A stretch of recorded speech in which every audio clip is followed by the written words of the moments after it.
ರಾಜ್ಯಪಾಲರು ಸುಳ್ಳು ಹೇಳ್ತಿದ್ದಾರೆ ಏನೂ ಇಲ್ಲ ಅಂತ ರಾಜ್ಯಪಾಲರಲ್ಲಿ ಸುಳ್ಳು ಹೇಳ್ತಿದ್ದಾರೆ ಅಂತ ಆರೋಪ ಮಾಡಿದ್ದಾರೆ. ಅಲ್ಲಪ್ಪ, 2,000 ರೂಪಾಯಿ ಕೊಟ್ಟಿದ್ದು ಸುಳ್ಳ? ಫ್ರೀ ಬಸ್ಸಲ್ಲಿ ಓಡ್ತಾ ಇರೋದು ಸುಳ್ಳ? ಯುವಕರಿಗೆ ಉದ್ಯೋಗ ನಿಧಿ ಕೊಡ್ತಿದ್ದು ಸುಳ್ಳ? 10 kg ಅಕ್ಕಿ, 5 kg ಕ್ಯಾಶು, 5 kg ದುಡ್ಡು ಕೊಡ್ತಾ ಇರೋದು ಸುಳ್ಳ? ಮನೆ ಕರೆಂಟು ಉಚಿತವಾಗಿ ಕೊಡ್ತಾ ಇರೋದು, 0 ಬಿಲ್ ಕೊಡ್ತಾ ಇರೋದು ಸುಳ್ಳ? ಬೇರೆ ಬೇಡ, ಇಷ್ಟು ಹೇಳ್ರೆ ಸಾಕು.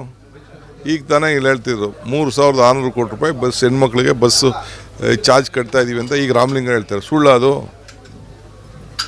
ಇನ್ನು BJP ಅವ್ರ ಪಾಪ ಹೇಳ್ಬೇಕಲ್ಲ. ಅವರು ಈಗ ರಾಮನ ಹೆಸರಲ್ಲಿ ಓಟ್ ತೊಗೊಳಕ್ಕೆ ಹೋಯ್ದೆ. ಇನ್ನು ರಾಮ ಅವ್ರ ಮನೆ ಆಸ್ತಿನ?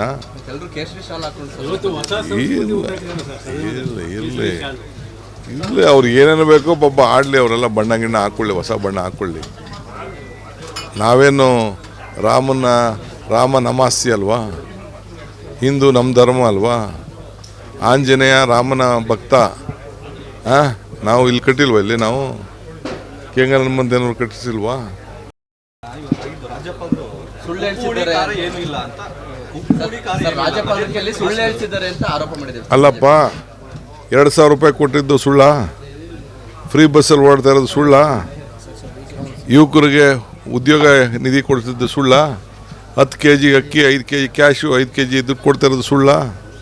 ಮನೆ ಕರೆಂಟು ಉಚಿತವಾಗಿ ಕೊಡ್ತಾ ಇರೋದು, 0 ಬಿಲ್ ಕೊಡ್ತಾ ಇರೋದು ಸುಳ್ಳ? ಬೇರೆ ಬೇಡ, ಇಷ್ಟು ಹೇಳ್ರೆ ಸಾಕು. ಈಗ ತಾನೇ ಇಲ್ಲಿ ಹೇಳ್ತಿದ್ರು 3,600 ಕೋಟಿ ರೂಪಾಯಿ ಬಸ್ ಹೆಣ್ಮಕ್ಳಿಗೆ ಬಸ್ಸು ಚಾರ್ಜ್ ಕಟ್ತಾ ಇದ್ದೀವಿ ಅಂತ ಈಗ ರಾಮಲಿಂಗ ಹೇಳ್ತಾರೆ. ಸುಳ್ಳ ಅದು?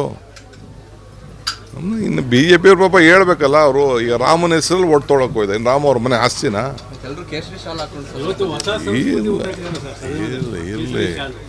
ಇಲ್ಲ ಅವ್ರು ಏನೇನು ಬೇಕೋ ಪಾಪ ಆಡಲಿ. ಅವರೆಲ್ಲ ಬಣ್ಣ ಗಿಣ್ಣ ಹಾಕ್ಕೊಳ್ಳಿ, ಹೊಸ ಬಣ್ಣ ಹಾಕ್ಕೊಳ್ಳಿ.